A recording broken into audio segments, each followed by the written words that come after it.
வாசிக்க கேட்ட சுவிசேஷ பாகத்தில் உங்களுடைய இருதயம் கலங்காது இருப்பதாக தேவனிடத்தில் விசுவாசமாயிருங்கள், என்னிடத்தில் விசுவாசமாயிருங்கள். என் பிதாவின் வீட்டில் அநேக வாசஸ்தலங்கள். In my father's house there are many mansions. Jesus said, I am going. I'll go and prepare a place for you and come again, I'll take you there. பிதாவின் வீட்டில் அது எங்கே இருக்கிறது, அங்கே என்ன காணப்படும், அங்கே சேர்வதற்கு நாம் என்ன செய்ய வேண்டும் என்று சொல்லி இந்த வார்த்தைகளுமாக நான் உங்களோட பகிர்ந்து கொள்ள விரும்புகிறேன். என் பிதாவின் வீட்டில் அநேக வாசஸ்தலங்கள் உண்டு. மெனி மேன்ஷன்ஸ் என்று சொல்லப்பட்டிருக்கிறது. உங்களுக்கும் எனக்காக அந்த வீட்டில் ஒரு ஸ்தலத்தை அவர் ஆயத்தம் பண்ணும்படியாக நாம் உலகத்தில் வாழ்கிற வாழ்க்கை பரிசுத்தமாக வாழ்வது, ஊழியம் செய்வது, ஆத்துமாக்களை ஆதாயப்படுத்துவது, இப்படி நாம் செய்யும் பொழுது அதற்கேற்ற ஒரு மகிமையாக பிதாவின் வீட்டில் ஒரு வாசஸ்தலமானது உங்களுக்கு உண்டு பண்ணப்படுகிறது. இந்த தேவனுடைய வீடு அல்லது இந்த ஜெப வீடு என்று சொல்லப்படுகிறது. இது நம்முடைய பிதாவின் வீடு. இந்த உலகத்தில் நமக்கு கொடுக்கப்பட்டது இந்த பிதாவின் வீடு. இதுதான். இங்கே தான் என்ன செய்கிறார், உங்களை என்னையும் கொண்டு வர செய்து மகிழ பண்ணி உங்களை ஆசீர்வதிக்கும்படியாக கொண்டு வந்திருக்கிறார். கர்த்தருடைய ஆலயத்துக்கு போவோம் வாருங்கள் என்று சொன்ன பொழுது நான் மிகுந்த மகிழ்ச்சியாக இருந்தேன். இன்றைக்கு அப்படிப்பட்ட மகிழ்ச்சியினாலே உங்களை நிறைத்து அவர் ஆசீர்வதிக்கும்படியாக கொண்டு வந்திருக்கிறார். இந்த பிதாவின் வீட்டை எப்படி நாம் காத்துக்கொள்ள வேண்டும்?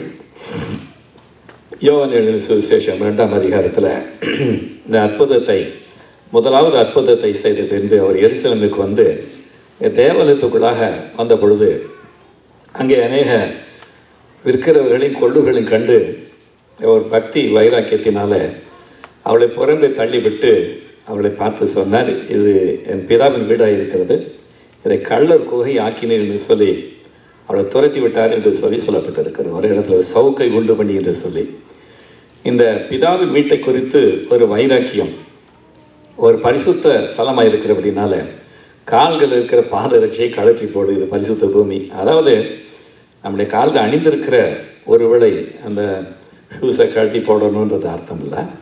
அதாவது தேவ சமூகத்தில் பரிசுத்த சமூகத்தில் இருக்கும் பொழுது உங்களையும் கர்த்தருடைய சமூகத்தை பிரிக்கக்கூடிய ஏதாவது செத்த கிரிகள் இருந்தால் அதை உள்ளத்திலிருந்து வாழ்க்கையில் அகற்றிவிட்டு நாம் நிற்கும்போது அந்த பிரசன்னத்தை பிதாவின் பிரசனம் உணர்ந்து கொள்ள முடியும்.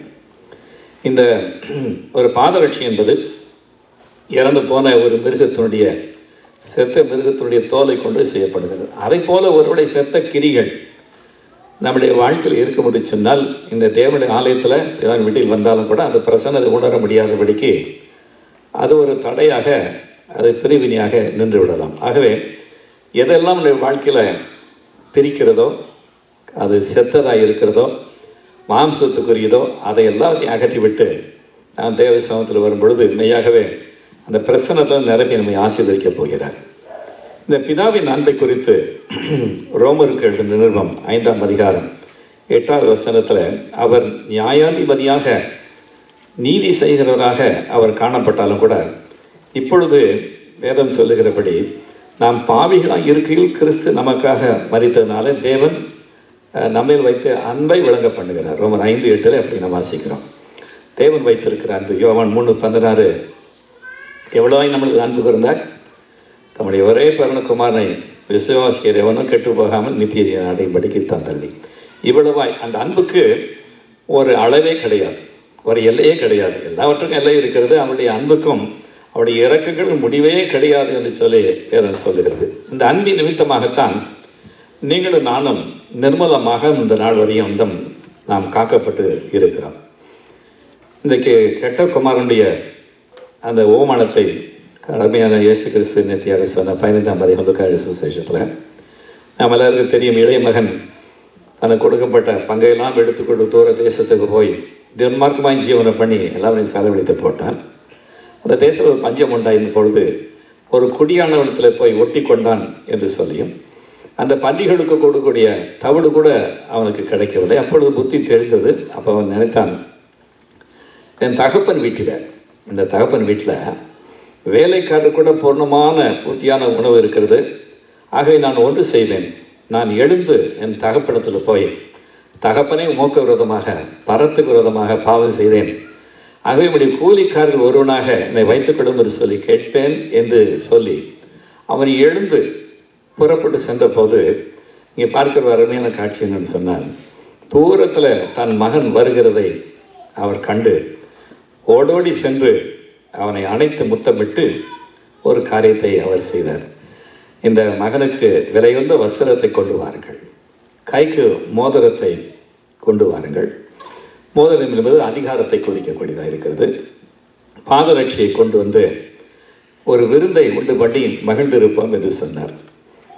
இவருடைய தூரமாய் போன அந்த மகன் எப்பொழுது திரும்பி வருவான் என்று சொல்லி ஒவ்வொரு நாளும் அவளோடு காத்து கொண்டிருந்ததுனால அவனுடைய வழிமேல் விழி வைத்து பார்த்து தூரத்தில் இருக்கும் பொழுதை கண்டு ஓடோடி சென்று அவனை முத்தமிட்டு என்று சொல்லப்பட்டிருக்கிறது. இந்த தேவன் அன்பை வெளிப்படுத்தக்கூடியதாக இருக்கிறது. இவருடைய வெளிப்படுத்தும் விசேஷத்தில் 5ஆம் அதிகாரத்தில் அந்த சிங்காசனில் உட்கார்ந்து நீதி செய்வதற்காக நியாய தீர்ப்பு கூறுகிறவராக அங்கே உட்கார்ந்திருந்தாலும் அவருடைய கரத்தில் உள்ள முத்திரை போடப்பட்ட ஒரு புத்தகம், அதனுடைய முத்திரைகளை உடைக்க பாத்திரவான் யாரும் இல்லை என்று சொல்லி அழுகிற ஒரு சத்தம். அப்பொழுது அடிக்கப்பட்ட வண்ணமாயிருக்கிற the lamb that is slain from the beginning, அவர் போய் என்ன செய்கிறார், அந்த கரத்திலிருந்து வாங்கி முத்திரைகளை உடைத்து அந்த ஆசீர்வாதம் காரியங்களை கூறுகிறார். அந்த சிங்காசல் வீற்றிருக்கிறவர் அப்போஸ்தலனாகிய ஸ்தேவான் கல்லெறிந்து கொல்லப்படுவதற்கு முன்பாக அவர் இப்படியாக அவன் தான் சாட்சியை சொல்லி அவர் கண்ட ஒரு காரியம் என்று சொன்னால், வானம் திறக்கப்பட்டிருக்கிறது. அப்பொழுது சிங்காசனம் வீற்றிருக்கிறவர் அவருடைய வலது பாரிசத்தில் நிற்கிற இயேசு கிறிஸ்துவை நான் கண்டேன் என்று சொல்லி அந்த ஒரு காரியத்தை சொல்லி 56வது வசனத்தில் அவர் சொல்லியிருக்கிறார். The heavens are open and he could see God seated on the throne, Jesus Christ at the right hand of the Father. இப்போ சில பேருக்கு ஒரு குழப்பம் வந்துடக்கூடாது. பிதா, குமாரன், பரிசுத்த ஆவியானவர் வேதம் தெளிவாக சொல்லி மூவரும் ஒன்றாக இருக்கிறார்கள்.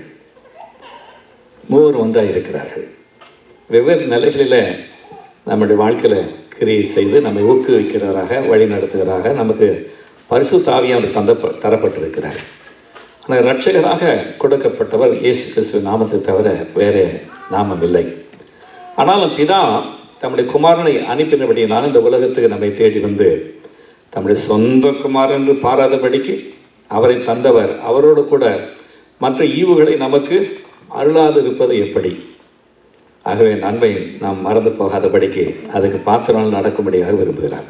வேதத்தில் சில தகப்பன்மார்கள் அவர்கள் எப்படி அந்த ஆசீர்வாதத்தின் பாத்திரங்களாக இருந்தார்கள் என்று சொல்லி சில தகப்பன்மார்களை குறித்து வேதத்தில் சொல்லப்பட்டிருக்கிறதை இப்பொழுது நாம் பார்க்க போகிறோம். யோபு அவன் உத்தமனும் சன்மார்க்கனும் தேவனுக்கு பயந்து பொல்லாமை விட்டு விலகிறவனுமாக இருந்தான். அவனுக்கு தெரியும், அவனுக்கு 10 குமாரர்கள் இருந்தார்கள், 7 குமாரர்கள், 3 குமாரத்திகள். இவர்கள் தங்களுடைய நாள் வரும்போது ஒவ்வொருவராக விருந்து பண்ணி அவர்கள் போஜனம் பண்ணும்படியாக தங்கள் சகோதரர்கள் அழைப்பார்கள். அல்லது விருந்து செய்கிற அவருடைய நாள் முடிகிற போது 5ஆம் அதிகாரத்தில் 5ஆம் வசனத்தில் வாசிக்கிறோம். யோபு 1ஆம் அதிகாரம் 5ஆம் வசனத்தில், யோபு ஒருவேளை என் குமாரர் பாவம் செய்து தேவனை தங்களுடைய இருதயத்திலே தூஷித்திருப்பார்கள் என்று சொல்லி அவர்களை அழைத்தனுப்பி பரிசுத்தப்படுத்தி அதிகாலமே எழுந்து அவருடைய எல்லா இலக்கத்தின்படியையும் சர்வாங்க தகன பலிகளை செலுத்துவார். இந்த பிரகாரமாக யோபு நாட்டிலும் செய்து வந்தான். அதாவது ஒவ்வொரு நாளும் விருந்து செய்யும்போது விருந்துண்டு ஒருவேளை குடித்து வெறித்து தேவனை தூஷித்திருப்பார்களோ என்று சொல்லி அந்த கரிசனை அந்த பாரம் இருந்தபடினால அவளை எல்லாம் அழைத்து பரிசுத்தப்படுத்தி அவருடைய இலக்கத்தின்படியாக சர்வாந்தகங்களை செலுத்துவார். சென்னையில் பூந்தமல்லி பகுதியில் ஒரு அருமையான குடும்ப மக்கள் உண்டு. அவர்களுக்கு 10 பிள்ளைகள், 5 பெண் பிள்ளைகள், 5 ஆண் பிள்ளைகள். அருமையான தகப்பனார்னால ஒரு நீதிமான் ஒரு பள்ளிக்கூடத்தை அங்கே வைத்து நிர்வகித்து வருகிற நல்ல ஊழியத்தை அவர் செய்து கொண்டிருக்கிறார். அவருடைய வழக்கம் என்னென்னு சொன்னால், இந்த ஹார்வெஸ்ட் ஃபெஸ்டிவல், அந்த அறுப்பு கால பண்டிகை வரும்போது அதற்கென்று சில பொருட்களை ஏலத்துக்கென்று வைப்பார்கள். எந்த ஒரு பொருளை அவள் வாங்கி அல்லது வீட்டில் செய்து ஒருவேளை முறுக்கு என்று சொன்னால் வைத்துக்கொள்ளுங்களேன், இப்படி எந்த காரியம் செய்யலாம் 10 என்று சொல்ல எண்ணிக்கை. இந்த 10 பேர் இருந்ததுனால 10, ஒரு ஆளுக்கு 10, 100 செய்து வைப்பாங்க. அது அதிரசம் என்று சொன்னாலும் என்ன காணிக்கை செலுத்தினாலும் தன்னுடைய பிள்ளைகளுக்கு சரி இலக்கத்தின்படியாக அவர்கள் செய்வது அவருடைய வழக்கம். நீதிமானாய் காணப்பட்ட அவருடைய பிள்ளைகளை கர்த்தர் இன்றைக்கு பல தேசங்களில் ஊழியம் செய்யும்படியாக அவளை வைத்திருக்கிறார். நீதிமானாய் காணப்பட்ட ஒரு மனுஷன் இன்றைக்கு தகப்பன்மாராக இருக்கிற அவருடைய வாழ்க்கையில் இன்றைக்கு இப்படிப்பட்ட பிள்ளைகளை குறித்து ஒரு கரிசனையோடு அவளுக்காக ஜெபிப்பது, அவளுக்காக வேண்டு செய்வது, பலிகளை செலுத்துவது என்பது மிக அவசியமாக இருக்கிறது. ஆகவே தான் யோபுவை குறித்து அவன் உத்தமனும் சன்மார்க்கனும் தேவனுக்கு பயந்து என்று சொல்லியிருக்கிறது. உத்தமம் என்பது சன்மார்க்க ஜீவியம் என்பது ஒருவேளை செலுத்துகிற காணிக்கைகள், நீங்கள் செலுத்துகிற பலிகளை பொறுத்தது மாத்திரமல்ல, முதலாவது உங்களுடைய பிள்ளைகளை எப்படி வளர்க்க வேண்டும் என்று சொல்லி அறிந்து அந்த உத்தரவாதத்தோடு செய்வது தான் தகப்பன கடமையாக இருக்கிறது. நியாயாதிபதிகள் 13ஆம் அதிகாரத்தில் இங்கே மனோவா என்று சொல்லப்பட்ட ஒரு மனிதன் மனைவிக்கு பிள்ளை இல்லாது இருந்ததுன்றது 13ஆம் அதிகாரத்தில் வாசிக்கிறான். ஒரு நேரத்தில் தேவதூதனுக்கு வந்து, நீ கர்ப்பம் தரித்து ஒரு மகவை பெறுவாய், ஆகவே நீ கவனமாக இருக்க வேண்டும் என்று சொல்லி மனைவி போனான். இந்த மனைவியானவள் தன்னுடைய கணவரத்தில் மனோவரத்தில் வந்து, இப்படி தேவ மனுஷன் வந்தார், அவருடைய நாமத்தை கேட்கவில்லை, அவரும் சொல்லலை, இப்படி சொல்லிவிட்டு போயிருக்கிறான்னு சொன்ன பொழுது தேவ நோக்கி விண்ணப்பம் செய்தான், கர்த்தாவே இன்னும் ஒரு விஷயம் எனக்கு வந்து சொல்ல வேண்டும் என்று சொல்லி. இப்பொழுதும் வரும்பொழுது அவர் வீட்டில் இல்லை. அப்பொழுது அழைத்து அனுப்பப்பட்ட போது அந்த வந்து அந்த தூதரிடத்தில் அவர் கேட்ட ஒரு காரியம், அருமையான ஒரு காரியத்தை பார்க்கிறோம்.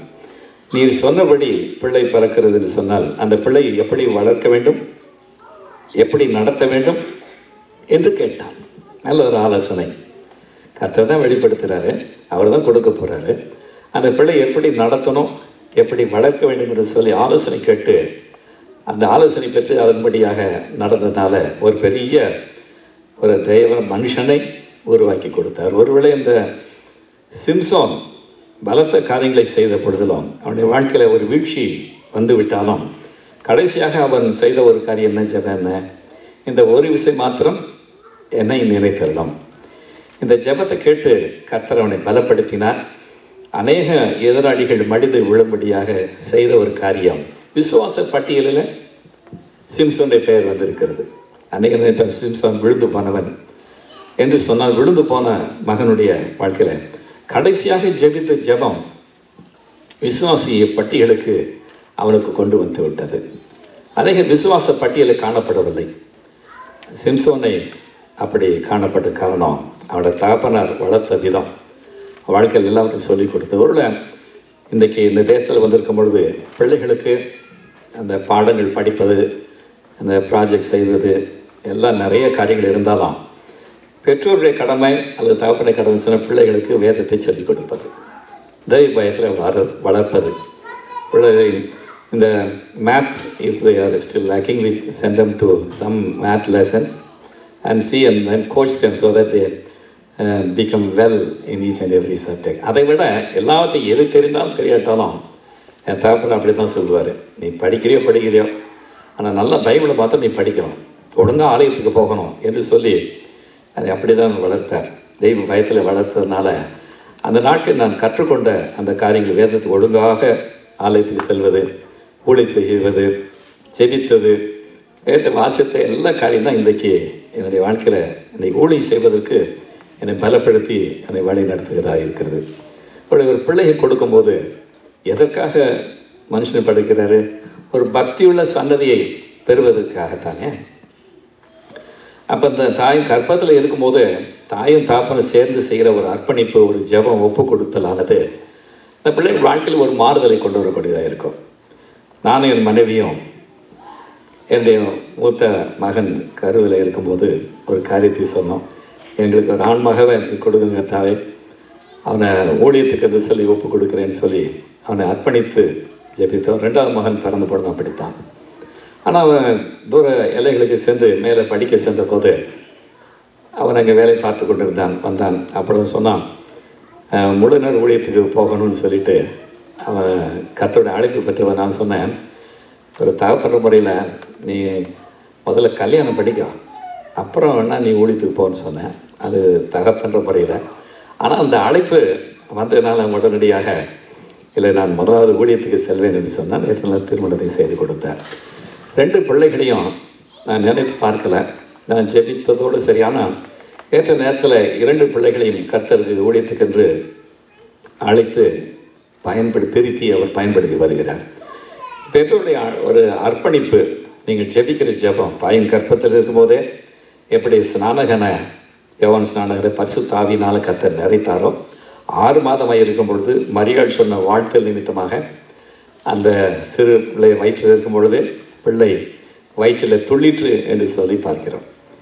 அப்போவே பரிசுத்த ஆவியினால் நிரப்பப்பட்ட ஒரு தேவ மனுஷனாக அவன் வெளியே வந்தான். ஆகவே தான் ஸ்திரீகளுக்குள் பிறந்தவர்களில் ஸ்நானகனைப் போல ஒருவனும் இல்லை என்று சொல்லி இயேசு கிறிஸ்து அவனை குறித்து சொன்னார். அப்பொழுது ஒரு தாயும் தகப்பனும் சின்ன பிள்ளையாக இருக்கும்போதே அந்த அபிஷேகத்துக்குள்ளே நடத்துவது, தெய்வ பயத்தை கொடுப்பது மிக முக்கியமான ஒரு காரியம். ஒரு மனுஷன் கேட்டார், சவன் கேட்டார், ஏன் ஆபிரகாமின் தேவன், ஈசாக்கிய தேவன், யாக்கோபின் சொல்லி அவர் அழைக்கப்படுகிறார் என்று சொல்லி. ஆபிரகாமுக்கு கர்த்தர் கொடுத்த ஒரு காரியம், இவன் தேசத்தையும் உன் இனத்தையும் விட்டு புறப்பட்டு நான் உனக்கு காண்பிக்கும் தேசத்துக்கு போ.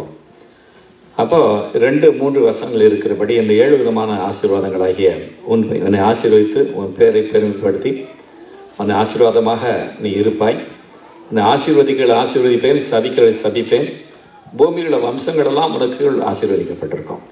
இந்த 7 விதமான ஆசீர்வாதங்கள். இப்போ ஆபிரகாம் அப்படி கீழ்ப்படிந்து போனதுனால கர்த்தருடைய ஆபிரகாமின் தேவன் என்று சொல்லி அழைக்கப்படுவதற்கு தான் ஏற்படுத்தார் ஒரு உடன்படிக்கை. It's a covenant. Marriage is also a covenant. God makes a covenant with you and me, and you should become a partaker of the heavenly blessing. இப்போ ஆபிரகாம் கீழ்ப்படிந்து வந்ததுனால ஆபிரகாமை தன்னை சிநேகிதன் என்று சொல்வது வெட்கப்படலை. அதே மாதிரி ஈசாக்கோடு உடன்படிக்கை செய்தார். அதே விதமாக யாக்கோபோடு உடன்படிக்கை செய்தார். ஆகவே தான் யாக்கோபு தேவன், ஈசாக்கு தேவன், யாக்கோபு தேவன். அப்போது நீங்கள் கர்த்தரோட உடன்படிக்கை செய்து நீங்கள் ஜெபிக்கிற ஒரு தாயாக தகப்பனாக இருந்தால் அவன் உங்கள் மகன் சொல்லுவான், ஆபிரகாம் தேவனே, ஈசாக்கு யாக்கோபு என்னுடைய தகப்பனார் தேவனே என்று சொல்லுவான். ஒரு மறக்க முடியாத ஒரு காரியத்தை நான் நேற்று நினைவு கூர்ந்தேன். அருமையான அக்கா கட்சி அவங்களோட பேசிக்கொண்ட பொழுது அந்த பட்டணத்தில், நாங்கள் இருந்த பட்டணத்தில் ஒரு தாயார் இருந்தாங்க. அவருடைய கணவர் ஒரு போதகராக இருந்தார், அவர் மரித்து போனார். அவருக்கு 3 பிள்ளைகள். அதில் மூத்த மகன் ஒரு மருத்துவராக மாறி அதன் பின்பு தன்னுடைய அடுத்த சகோதரிகள் படிக்க வைத்து இன்னொரு மருத்துவர், இன்னொரு சகோதரன் ஒரு கல்லூரியில் பேராசிரியராக என்று சொல்லி அந்த வீட்டுக்கு நான் செல்லும் பொழுதெல்லாம் எப்பொழுது பார்த்தாலும் அந்த தாயார் அவர்கள கால் ஒன்றி ஜெபித்து கொண்டே இருப்பார்கள். எப்பொழுது பார்த்தாலும் ஜெபித்து கொண்டே இருப்பார்கள். அவருடைய ஜெபமெல்லாம் கர்த்தர் கேட்டு ஒரு நாளில் அந்த 3ஆவது மகன் சொன்னான், எனக்கு வேலை கிடைக்கவில்லை, நான் சரியாக படிக்க முடியல, ஆனால் எனக்கு தெரியும் எங்கள் அம்மா ஜெபம் பண்ணுறாங்க, என்னுடைய தாயார் என் தகப்பனார் ஊழியம் செய்த அந்த தேவன் எனக்கு ஜெபத்துக்கு பதில் கொடுப்பார் என்று சொல்லி நான் விசுவாசிக்கிறேன் என்று சொல்லி அவன் சொன்ன ஒரு காரியம் எத்தனையோ வருஷத்துக்கு முன்னால், ஏறக்குறைய 45, 68, 50 ஆண்டுகளுக்காக நடந்த சில காரியத்தை இன்றைக்கும் என் கனவில் நினைவில் நிறுத்தி வைத்து நேற்று என் கர்த்தருக்கு நான் நன்றி சொல்லினேன். நீங்கள் ஜெபிக்கிற ஒரு தகப்பனாக இருப்பது சொன்னால் இந்த காட்சி அவனுடைய உள்ளத்தில் பதிந்துவிடும், மகனுடைய உள்ளத்தில் பிள்ளைகளுக்கு பதிந்துவிடும். என் தகப்பன் ஜெபிக்கிறார். ஆகவே தெய்வ பயம், அதோடு கூட கர்த்தரை அறிகிற அறிவு ஏற்ற நேரத்தில் உங்களுக்குள்ளாக இந்த விசுவாசத்தை கொண்டு வரும்படியாக அது ஊக்குவிக்கக்கூடியதாக இருக்கிறது. இப்படி அநேக தகப்பன்மார்களை குறித்து பார்க்கிறோம். நான் ஒரு காரியத்தை நான் சொல்ல விரும்புகிறேன். அநேகர் இந்த ஒரு தகப்பனை குறித்து அதிகமாக யோசிப்பது கிடையாது. மற்ற எல்லா தகப்பன்மார்களையும் பல யோசித்தாலும் இந்த தகப்பனுடைய பேர் யோசேப்பு. யோசேப்பு அவர் நீதிமானாக இருந்தார். முதலாவது காரியம், அவர் ஒரு தகப்பன் தானே. ஆனால் எப்படி தகப்பன் சொன்னால், அவருக்கு நிச்சயிக்கப்பட்டிருந்த அந்த கன்னிகை ஆகிய மரியாள் அவள் கர்ப்பவதியானாள் என்று சொல்லி அறிவிக்கப்பட்ட போது அவளை அவமானப்படுத்த மனதில்லாதபடிக்கு ரகசியமாய் தள்ளிவிட மனதாய் இருந்தார். இப்போ அவர் நீதிமானாக இருக்கிறார். மரியாள வயது ரொம்ப வித்தியாசம் இவங்களுக்குள்ள, ஆனால் அது நியமிக்கப்பட்டிருக்கிறது. கன்னிகையாக இருக்கும்போது இந்த தேவ தூதன் வந்து சொல்லுகிற ஒரு காரியம், உன் மனைவியை சேர்த்துக்கொள்ள ஐயப்படாது. ஏன் தெரியுமா? வயிற்று உண்டாய் பரிசுத்தம் உண்டாய் இருக்கிறது, அவளுடைய ஒரு மகவை பிறப்பார், பேர்கள் இயேசு என்று பெயரிடுவார்கள். இயேசு என்று சொன்னால் தம்முடைய ஜனங்களின் பாவங்கள் நீக்கி ரட்சிக்கிறோம்னு சொல்லி, அப்போ உலக ரட்சகர் பிறக்கப் போகிறார். ஆகவே மனைவியை சேர்த்துக்கொள்ள ஐயப்படாமல் அவர் சேர்த்துக்கொள்ள, இந்த நிலைமை வந்து கொஞ்சம் கடினமான ஒரு சூழ்நிலை தான். இன்னும் திருமணம் ஆகலை, கூடி வருமுன்னதாகவே கர்ப்பவதி ஆகிவிட்டாள். அப்படி ஏற்றுக்கொள்வது அவமானத்துக்கு, சமுதாயத்தில் அவமானத்துக்கு ஒரு காரியம். மரியாளுக்கும் அதுதான். அதே விதமாக அதிகமாக மரியாதை குறித்து நாம் யோசிப்பது உண்டு. ஆனால் நான் யோசிப்பு குறித்து யோசித்து கொண்டிருந்தேன். யோசிப்பு இந்த தேவதூதன் வந்து சொல்வதற்கு அந்த கனவு, அடிக்கடி ஒரு கனவு காண்றவர், சொப்பனம் காண்றவர். ஏன் தெரியுமா? முதலாவது தேவதூதன் வந்து சொல்கிறாரு, நீ சேர்த்துக்கொள்ள ஐயப்படாதே என்று சொல்லி. இந்த உறவு, கர்த்தரோடு பேசுகிற ஒரு உறவை அந்த தகப்பனுக்கு இருந்தது. நீதிமானாக இருந்தார். கனவு சொப்பனங்கள் அதிகமாக அவருக்கு அருளப்பட்டது. அப்போது கேட்ட உடனே தன் மனைவியாக ஏற்றுக்கொள்ளுகிறார். சரி, ஏற்றுக்கொள்ளும் போது ஒரு காரியம், முக்கியமான ஒரு காரியம் தெரியுமா? அந்த தேவனுடைய திட்டத்தை அவர் அறிந்து கொள்ள. என்ன திட்டம்? ஒரு ரட்சகர் என்பவர் கனியின் வயிற்றில் பிறக்கணும். பாவத்திற்கு விழுந்து விட்ட மனிதனை மீட்டெடுக்கணும்னா அவர் பரிசுத்தராக இருக்கணும் அல்லவா? அப்போ அந்த பரிசுத்தராக இருப்பதற்கு கன்னி மரியின் மைந்தனே. தாவீது சொல்றது வந்து, இதை நான் துர்க்குணத்தில் உருவானேன், என் தாய் என்னை பாவத்தில் கர்ப்பத்தரித்தாள். அது மானிட பிறப்பு. ஆனால் ரட்சகர் பிறக்க வேண்டும், கனியின் வயிற்றில் பிறக்க வேண்டும், பாவத்துக்கு அப்பாற்பட்டவராக. இந்த திட்டத்தை அறிந்து கொண்ட பிறகு வேதம் சொல்லுகிற ஒரு காரியம், மத்தேயு சுவிசேஷத்தில் 1ஆம் அதிகாரம் கடைசி வசனத்தில் அழகாக அதில் சொல்லியிருக்கிறது. தேவனுடைய திட்டத்தை அறிந்து கொண்ட அவர் என்ன செய்கிறாரு, அவள் தன் முதற் பேரான குமாரனை பெருமளவும் அவளை அறியாதிருந்து அவருக்கு இயேசு என்று பெயரிட்டான். இப்போ புரியுது அவங்களுக்கு? He didn't want to interfere with the plan of God. The plan is that you should be a holy birth of the virgin. It was announced to him. He knew the plan of God. Oh, he did not know her till Jesus Christ was born. And he obeyed and he cooperated with the plan of God. Imagine for a minute, you see. அந்த அறியாது இருக்கிற ஒரு கன்னிகையாக வயிற்றில் பிறக்கணும் தான் தேவனுடைய திட்டம். பெரிய அந்த ரட்சிப்பின் திட்டத்துக்கு கோஆப்ரேட் பண்ணி அந்த ஒப்பு கொடுத்தார். உலக பிரகாரம் பார்த்தா அவர் வந்து அவர் தகப்பன் கிடையாது. தன் மனைவியாக ஏற்றுக்கொள்ளப்பட்ட அந்த மரியாளுக்கு கணவனாக மாறியிருந்தனால அவரை வளர்க்கும்படியான பொறுப்பை பெற்றுக்கொண்டு யோசிப்புடைய தகப்பன், இயேசு கிறிஸ்துவ தகப்பன் சொன்னால் யோசிப்பு தான்.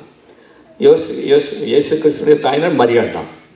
ஆனால் இந்த திட்டத்தை ஏற்றுக்கொண்டாள். அது மாத்திரமல்ல, அதன் பின்பு அவருடைய திருமண வாழ்க்கையில் அநேக பிள்ளைகள் பிறந்திருந்தது. மத்தேயு சுவிசேஷம் 12ஆம் அதிகாரம் 46-50, 13ஆம் அதிகாரம் 54-58, இந்த 2 சம்பவங்களை வாசித்து பார்க்கும் பொழுது, ஒரு முறை இயேசு ஊழியர்களோடு சொல்கிறாங்க, உடைய தாயாரும் சகோதரரும் பேச வந்திருக்காங்க, காத்து கொண்டு இருக்கிறான்னு சொல்லி. அவர் சொன்னார், என் தாய் யார், என் சகோதரர் யார்? பிதாவின் சித்தத்தின்படி செய்கிற இவர் தான் என்னுடைய தாயும் என்னுடைய சகோதரர் என்று சொல்லி சொன்னார். 13ஆம் அதிகாரத்தில் தான் வளர்ந்த ஊராகிய நாசரேத்துக்கு வந்திருந்த போது அங்கே அவருடைய உள்ளத்தில் அந்த வீட்டுக்கு வருகிறாரு. ஆனாலும் கூட அந்த இடத்துல அவர் பிரசங்கப்படுகிற காரியத்தை கேட்டு எல்லாரும் ஆச்சரியப்பட்டார்கள். அப்போ அவங்க கேட்டாங்க, இவர் தச்சனுடைய குமாரன் அல்லவா? இவர் தாய் மரியாள் அல்லவா? அந்த நேரத்தில் தகப்பனார் அங்கே இல்லை. 30 வயது பிறகு தான் ஊழியம் செய்கிறார் இல்லையா? 30 வயது வரும்போது தகப்பனார் அங்கே இல்லை, அவர் மரித்து போய்விட்டார். ஆனால் இவங்க கேட்குறாங்க, இவர் தச்சனுடைய குமாரன் அல்லவா? தாய் மரியாள் அல்லவா? இப்படி சகோதரர்கள் யாக்கோபு, யூதா, சீமோன் என்று சொல்கிற சகோதரர்களும் சகோதரர் நம்மகிட்ட இருக்கிறாள் அல்லவா என்று சொன்னார். அப்படின்னா அர்த்தம், அதுக்கு பிறகு அவருடைய வாழ்க்கையில் வந்து இந்த 4 சகோதரர்கள் ஜேம்ஸ் என்று சொல்லப்பட்ட ஒரு மனிதனுடைய கல்லறை அங்கே எருசலேமில் எடுக்கப்பட்டிருக்கு. அதில் டேப்லெட், அதில் வந்து James brother of Jesus Christ என்று சொல்லி எழுதப்பட்டிருக்கிறது. சரி, இப்போ இந்த சகோதரர்கள் எல்லாரும் இருந்தாலும் கூட இந்த கன்னிகை பிறப்புக்கு வந்து அறிந்து அதற்கு ஒத்துழைப்பை கொடுத்து நீதிமானாக இருந்த யோசேப்பு. அது மாத்திரமல்ல, இந்த யோசேப்பை குறித்து இன்னுமாக பார்க்கிற ஒரு காரியம், லூக்கா எழுதின சுவிசேஷம் 2ஆம் அதிகாரத்தில் 10-11 வசனம் வாசிக்க பார்க்கும்பொழுது, இங்கே 8ஆம் நாளில் அந்த விருத்த சேதனம் நாட்கள் நிறைவின பின்பு இயேசு கிறிஸ்துவை என்ன செய்கிறாங்க, தேவ சமூகத்துக்கு கொண்டு வருகிறார்கள். இதை என்ன சொல்லணும்னு சொன்னால், த searching or for the circumcision, there are 4 things. They bring Jesus Christ into the presence of God on the 8th day to be circumcised and to name him as Jesus Christ in the 21st verse. And then in the 22nd and 23rd verse, the days of the cleansing was over. They brought a sacrifice and brought him to be dedicated. இப்போ 4 காரியம் இருக்குதில்ல, அந்த நாளில் அந்த தேவ சமூகத்துக்கு வந்து காரணம் என்னன்னா, 8ஆம் நாளே முதலாக விருத்த சேதனம் செய்கிறாங்க. அடுத்தது நேமிங், அந்த ஏற்கனவே அறிவிக்கப்பட்டபடி இயேசு என்று சொல்லி பேர் இடுகிறார், நேமிங் செரிமனி. 3வது அந்த ஆண் பிள்ளைக்கு பரிசுத்தமாக்கப்படும் என்று சொல்லி ஒரு ஜோடு புறா அதை செலுத்தும்படியாக. இன்னொன்று 4வது காரியம் அவரை கர்த்தருக்கு ஒப்பு கொடுக்கப்படியாக. இந்த 4 காரியத்துக்காக என்ன செய்கிறாங்க, கொண்டு வர்றாங்க. அதை அந்த தகப்பனார் அதை இருந்து அதை நிறைவேற்றும்படியாக கொண்டு வந்து நிறுத்துகிறார். அப்போ அந்த வேத வசனத்தின்படி என்னென்ன காரியம் இருக்கோ அதுபடி நடத்துவது ஒரு தகப்பனுடைய ஒரு கடமையாக இருக்கிறது. அதை செய்யும் பொழுது அந்த பிள்ளைகள் ஆசீர்வாதமான ஒரு சந்ததியாக மாற ஏதுகரமாக இருக்கிறது. அடுத்தபடியாக நாம் அதே அந்த லூக்கா எழுதின சுவிசேஷத்தில் அவர் 12 வயதாக இருந்தபோது நடந்த ஒரு காரியத்தை பார்க்கலாம் இல்லையா. இப்போ வருஷத்துக்கு ஓரம் என்ன செய்வாங்க, தாய் தகப்பமார் பஸ்கா பண்டிகை எருசலேமுக்கு வருவாங்க. இந்த ஆலயத்தை கொண்டு வர்றது யாருடைய கடமை, தகப்பன் கடமை தானே, தாயுடைய கடமை, தகப்பன் கடமை. இப்போ என்ன செய்கிறாங்க, வருஷந்தோறும் என்ன செய்கிறாங்க, ஆலயத்துக்கு பண்டிகை முறைமையுடைய கொண்டு வருவார்கள். இந்த ஆலயத்துக்கு அப்பா வீட்டுக்கு நீங்கள் தகவன்மார் தான் கொண்டு வரீங்க, அவங்களுக்கு என்னென்ன காரியம் செய்ய முடியுமோ அவங்க ஆவிக்கிற வாழ்க்கை வளர்வதற்குன்னு சொல்லி கொண்டு வரும். நிச்சயமாக அந்த ஆலய ஆராதனைக்கு ஒரு தகப்பன் கொண்டு வர வேண்டியதாக இருக்கிறது. பண்டிகை நாட்கள் முடிந்து அவர் திரும்பும்போது இயேசு எருசலேம் இருந்து விட்டார். தாய்க்கு தகப்பனாருக்கு தெரியாது. இப்போது கடைசியாக ஒரு நாள் பிரயாணம் வந்து அவங்க திரும்பி பார்க்குறாங்க, காணவில்லை. திரும்பி தேடிக்கொண்டு விசாரத்தோடு எருசலேமுக்கு வருகிறார்கள். ஒரு தகப்பனுடைய கடமை வந்து பிள்ளையை விசாரிக்கணும், எங்கே படிப்பு, எங்கே போய் வேலை செய்யுது, எங்கே படிக்கிறான், யார் ஃப்ரெண்ட்ஸு, இந்த ஸ்கூலில் என்ன பிரச்சனை இருக்குது, எல்லாத்தையும் வந்து கரிசனையாக விசாரித்து அதற்கேற்ற உதவிகளை செய்ய வேண்டியது ஒரு தகப்பனுடைய கடமை. சரி போனால் போகுது, வந்தால் வருது அப்படின்னு இல்லாமல் திரும்பி வந்து பார்க்குறாங்க. 3 நாள் பிரயாணத்துக்கு பின்பு தேவாலயத்தில் போதக நடுவே உட்கார்ந்துருக்கிறாரு, கேட்குறாரு. இப்போ எல்லாருக்கும் ஆச்சரியப்படுறாங்க. அப்போ அவங்க கேட்குறாங்க, மகனே ஏன் இப்படி செய்தாய், உன் தகப்பனும் நான் விசாரம் தேடினோமே. அப்போ அவர் சொன்ன ஒரு பதில் வந்து, why should you be searching? Should I not be in my father's business? Should I not be in my father's business? 12 வயதாக இருந்தபோது அந்த பிதாவுக்கு அடுத்த காரியங்கள் என்ன சொல்லப்பட்டது. இதில் வந்து அங்கே அழகாக should I not be in my father's business. The father's business was that you should be found in the church. And the father encouraged him. The father, Joseph and mother, they encouraged him to be brought to the church as usual. அப்போ அந்த பிரமாணங்களை கை கொள்வதற்கு அவர் உதவி செய்திருக்கிறாரு. அதே நேரத்தில் இன்னொரு காரியம்னு சொன்னால், அவருடைய வாழ்க்கையில் வந்து எப்போதுமே கர்த்தருடைய சித்தத்துக்கு மாறாக நடந்தது கிடையாது. அவருடைய வாழ்க்கையில் அதை அறிந்து கொண்டு கர்த்தரை தேடும்படியாக கொண்டு வந்தார். இன்றைக்கி நம்முடைய வாழ்க்கையில் நம்ம இந்த அனுபவத்தை பெற்றுக்கொள்ளணும். அதுதான் தகப்பன்மாராக தாய்மாராக அழைக்கப்பட்டிருக்கிறோம். அந்த கடமை செய்யும்போது உங்களுடைய பிள்ளைகள் நம்ம ஆசீர்வதிக்கப்பட்ட சன்னதியாக அவங்க சொல்லுவாங்க, ஆபிரகாமின் தேவன், ஈசாக்கு தேவன், யாக்கோபு தேவன், எங்களுடைய தகப்பனாருடைய தேவனே என்று சொல்லி கூப்பிடும்படியான ஒரு சாட்சியுள்ள வாழ்க்கையை நம்மிடத்தில் கர்த்தர் விரும்பார்க்கிறார். ஒரு பக்தி உள்ள சன்னியை உருவாக்க வேண்டும். அப்பா பிதாவி என்று சொல்லி அழைக்கப்படுகிற புத்திர சுவிகார பாக்கியத்தை. இப்போ அந்த ரிலேஷன்ஷிப் வந்து எப்போ ஒரு மனுஷன் பாவத்தை விட்டு மறந்துருப்பி அது சிலத்தான் கழுவப்பட்டு அந்த விசுவாசியை மாறி அவர் ஜெபிக்கும் போது 8ஆம் அதிகாரம் ரோமர் 8:15 சொல்லப்பட்டிருக்கிறது. மறுபடியும் கூப்பிட புத்திர சுவிகா, அப்பா பிதாவி என்று சொல்லி கூப்பிட பண்ணுகிற புத்திர சுவிகார பாக்கியம். இப்போ இந்த தகப்பனுடைய உறவு பரம தகப்பனோடு அப்படி சரியாக இருந்ததுன்னா அப்போ அந்த பிள்ளையுடைய வாழ்க்கையும் அந்த தகப்பனோடு இணைக்கப்படுவதற்கு அது ஒரு ஏற்ற வழியாக மாறிவிடும். இயேசு கிறிஸ்து இப்படி ஜெபிக்க சொல்லிக் கொடுத்தாரா இல்லையா?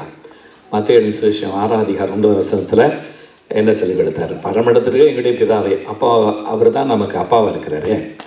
கொள்ள நியாயாதிபதியாக அவர் இருந்தாலும் கூட இன்றைக்கு அவரிடத்தில் திரும்பும் பொழுது அவர் நமக்கு தகப்பனாகவே இருந்து ஒரு தகப்பன் அருமையான போதகர் ஒரு வசனத்தை வாசினாங்க, தகப்பன் தன் பிள்ளைகளுக்கு இறங்குறது போல யாருக்கு இருக்கிறாரு? கர்த்தர் தமக்கு பயந்தவர்களுக்கு இறங்குறதா இருக்கிறார். இன்றைக்கி அப்படிப்பட்ட ஒரு பாக்கியத்தை நாம் பெற்றுக்கொள்வதோடு, இன்றைக்கு ஒருவேளை நாம் கர்த்தரை விட்டு தூரமாக இருப்போம்னு சொன்னால், கர்த்தாவை நான் திரும்பி இடத்துல வருவதற்கு அப்பாவுடைய வீட்டுக்கு நான் வருவேன். அப்பா என்னை கரிசனையோடு ஏற்றுக்கொள்வார். நான் உமக்கு விரதமாக பரத்து விரதம் பாவம் செய்தேன், இனி நம்முடைய கூலிக்கான வைத்துக்கொள்ளுன்னு சொல்லி அப்படி ஜெபிக்கிற ஒரு ஜெபத்தோடு நாம் வருவோம்னு சொன்னால், நான் கர்த்தர் நம்மை ஏற்றுக்கொள்வதோடு நம்மை ஆசீர்வதிக்கப் போகிறார். ஒரு சன்னதியை பக்தியுள்ள சன்னதியை உருவாக்கும்படியாக நாம் கண்களை மூடி